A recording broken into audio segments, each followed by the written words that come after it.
I'm glad to be back with you again today. And I'm here with Max, and he's going to talk about passwords. We've had sessions before where we've talked a lot about 1Passwords, but things have changed, and I'm going to have Max talk to you about what he thinks we ought to be doing with passwords. So take it away, Max.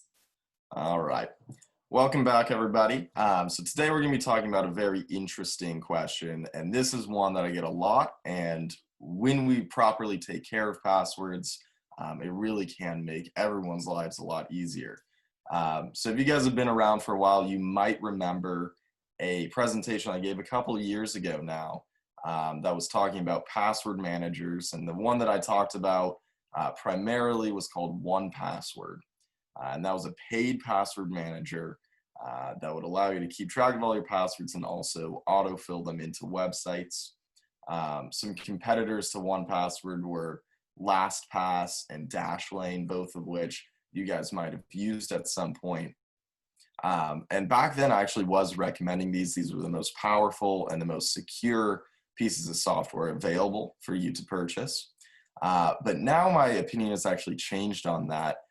In a way that you guys might be excited about, in the fact that I am now recommending that people use the built-in password managers that are already built into your web browsers. So whether you're using Safari or Google Chrome or Firefox, those are all web browsers, and those actually all have very secure, easy to use password managers built into them now. And so before I get into that and show you how to use them, let me talk a little bit about the basics of a password manager. Password managers actually have two different functionalities to them. And if you recall my presentation, maybe you took notes on that or something like that, I'm going to go through the same things I talked about a couple of years ago, where one half of the password manager is what we call the vault. And the vault is where the passwords are saved, and it's also where you can personally go back and access them. And so that's something we use if, for instance, we really need to write down our passwords, or we need to give it to someone or something like that, and we need to see what our password is. We would visit the vault of our password manager, where we would have a list of all of our passwords, and next to the password would be the website that it belongs to. So if you're looking for the Amazon.com password, you go to the vault, you go to the A's, you'd find that one, and you look at the password that's being saved next to Amazon.com. So that's the vault functionality, and it is pretty useful. But let's talk about the second functionality that makes the first functionality not as important, and that is what we call the autofill feature. So autofill, and this is something that you've all been exposed to at some point, probably whether you've liked it or not, autofill is where your web browser actually puts in your username and password for you.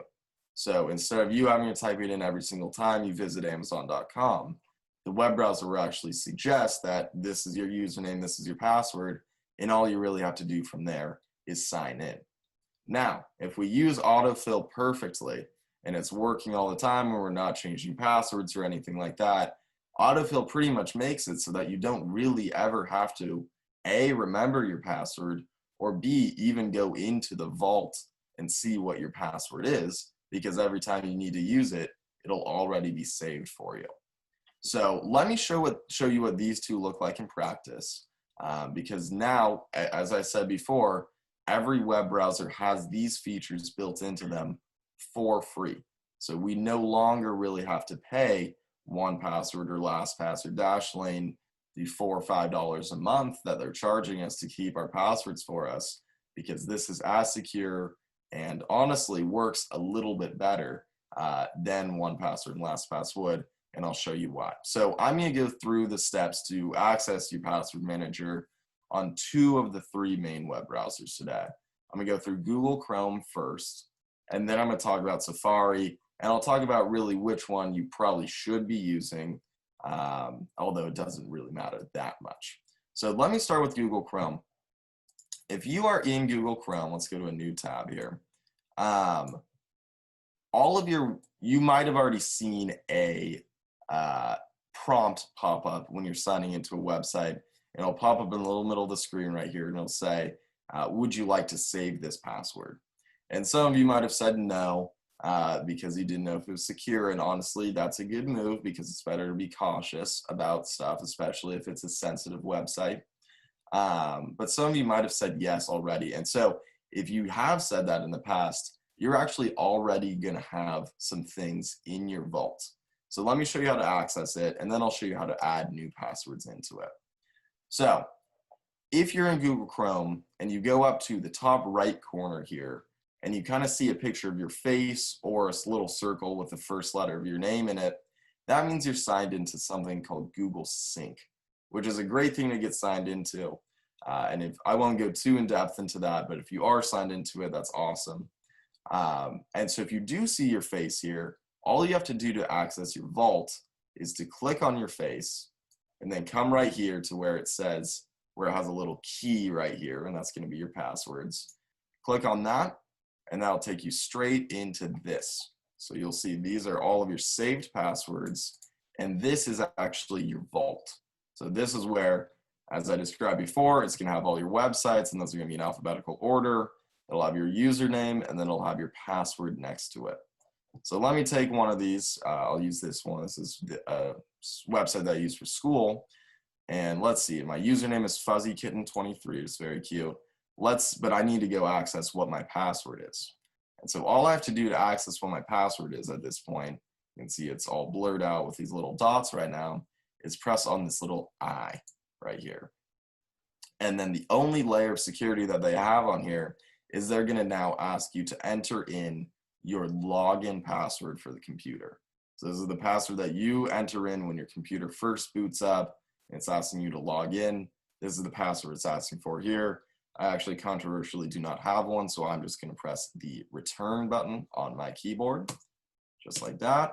And then you'll see the password is now available. You can see I have a very creative and secure password here. That's a joke. Don't do what I did here with a username and password that are exactly the same. But you can see now if I needed to access what that password was, it's right there on the screen for me. So that's how you access the vault. That's one half of the functionality of the password manager in Chrome. But now let's see what it looks like to access the autofill feature. So I'm going to go to that same website that we were just talking about. It's called Shag. And I'm going to come in here. And what we're going to do is we're going to look for the login button. There it is up at the top. We're actually going to sign out because they already had me signed in. And when we come to this sign in screen, you can see that it actually has automatically filled in my username and password for me there. And when I click on this guy, it'll actually show me that I have two different options. The one that I'm going to use is that fuzzy kitten one that we saw from a couple minutes ago. Click on that guy, and you can see all I had to do was press this sign in button right here. We don't have to worry about it not working right now because I don't have this account anymore, but all I theoretically have to do is press sign in, and it's going to take me right into the website. Now, on the other hand, if you have never been to this website and or have never saved your password from this website, what you would do is you'd enter in your username and password correctly one time, and then you would press sign in. And after you press sign in, it'll come up with a little prompt right in the middle of the screen that will say, would you like to save this password? And you would say yes. And at that point, that is where it adds it to this vault where you can see all of your passwords, and then it will start autofilling it into that website for you in the future. So that's how you access the password manager and the vault as well as the autofill in Google Chrome. Let me show you what that process looks like in Safari. Now, Safari, if you're already using it, that's fantastic. Safari is better if you use primarily Apple devices because it syncs seamlessly between the computer, the phone, and the iPad. The main benefit of this is that any password that you save on the computer will automatically be on your phone as well. Chrome does have that feature, but it's not nearly as seamless or as natural as Safari is. So is this me recommending that you switch from Google Chrome to Safari? No, not necessarily. But if you do use all Apple devices and you're experiencing password issues on all of the devices, you might want to explore at least trying out Safari. and seeing if it is your cup of tea. And if it is, it might be worth switching from Chrome to Safari. So let me show you what the same process looks like in Safari, starting with accessing your vault. So in Safari, it's not quite as easy as just pressing a little button up in the top corner. And while I'm on that topic, let me backtrack for a second. I said earlier, if you have your face up here, you just click here and press on the passwords to access your passwords. If you don't have your face up there, all you have to do is press on this little icon at the very right of your browser. It might not be red like this. It might be 3 little lines on top of each other. You click on that guy, and then you come down to settings here, and then you click on passwords from there. So that's if you don't have Google Sync on. I just want to backtrack and make sure that everyone knew that in case you didn't have that same exact setup as the first time I went through that. Everything from that step on would be exactly the same if you're using Chrome. So now let's get back to Safari. I know it was a little confusing, but now we're back in Safari, and let's go and access our vault. So in order to access your vault in Safari, we actually have to come up here to the very top bar. So my cursor is now in the very top left corner, and I'm clicking on where it says Safari. And then I click on where it says Preferences underneath Safari. And that brings up this new window right here. And you'll probably come straight to the General tab here, but what we want to do is go 4 over along the top and press on Passwords. So we're going to click on Passwords here, and similarly to Chrome, it's going to ask you for your login password to the computer. So again, this is the password that you put in when you're logging into the computer for the first time. So all we have to do here, in my case, I don't have a password, so I press the Enter button. And you can see I actually don't use Safari, so I have very few passwords saved here, but they work exactly the same as they would in Chrome, where they're listed alphabetically by website, and it will list out your username as well as your password. Now, the process for viewing your password, you can see it's blurred out here just as it was in Chrome. Process for viewing your password in Safari is a little bit different. What you have to do here, as I'm going to use this test.com as an example, all I have to do to view what this password is click on it, just like that. So I click on it, it highlights in blue, and then you can see the password went from being blurred out with those little dots to actually displaying what it is. And so these are the ones that are saved right now. These are the ones that would automatically autofill for me if I needed them to. So let's start. So that's the vault of Safari. And the cool part about this vault is when you're using Safari and Apple devices, this is accessible on all of your devices. So you can see this on your phone, you can see this on your computer, you can see this on your iPad. So this is your vault, and it'll stay in sync. So if you add a password in on your phone, it'll go on the computer and vice versa. Let's see what the autofill feature looks like. This is going to be way, way similar to Google Chrome. In this case, let's say I went to apple.com and I went to come and sign in. You can see we're signed in still. So I'm going to come and sign in here. You can see when I come here and I click right here on Apple ID, it will suggest that it puts in my email. And then all I'd have to do is press sign in. You can see I didn't type anything. I just selected the account. All I did is I clicked up here, selected the account.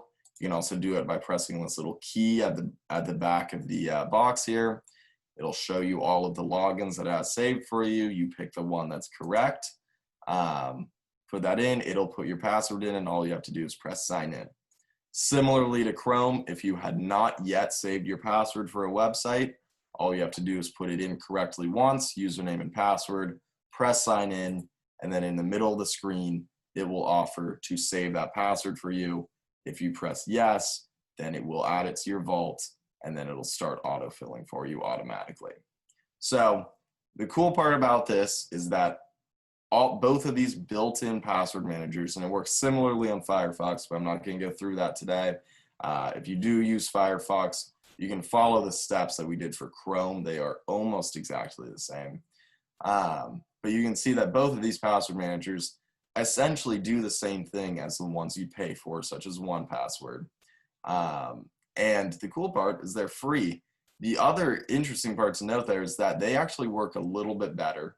The reason being, the autofill feature because it's being used by the password manager that's built into the web browser, the autofill feature is actually more natural when you're logging into websites. What you might have noticed if you use 1Password is you actually have to log into it each time you open your web browser in order for it to autofill your passwords in for you. In this case, you don't. Your passwords are going to be autofilled automatically for you no matter what. So I definitely recommend everyone stop paying for any password manager if you are currently paying for them. Switch over to the one that's built into Safari, Chrome, or Firefox, and you're going to be a lot happier. So that'll conclude our passwords lesson. Of course, if anyone has any questions about these, I know passwords can be very confusing. It's one of the main questions that I get from people. I actually am still in town. I'm still in the Bay, and I will be for the next 9 or so months. So if anyone needs help, I am still doing house calls. I'm getting tested every Monday for COVID-19. Very secure. I also don't go out and do much. That's relatively safe, but I do house calls. I'm very safe from the virus. I wear a mask. I'll wear gloves if you want me to.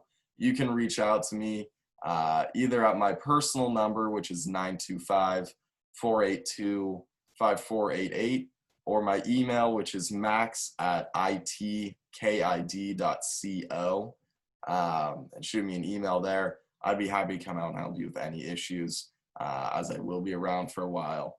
And the one thing that's keeping me sane throughout this is seeing all my clients and making sure everything's working for you guys. So, of course, just let me know if any of you guys need help with this or any other issue. All right, Sharon. Yay! Well, I learned a few things, and actually what I learned is that I don't have to be concerned about it anymore. I can just let my computer do it for me, and that feels really good. Exactly. Yeah. Thanks so much, Max.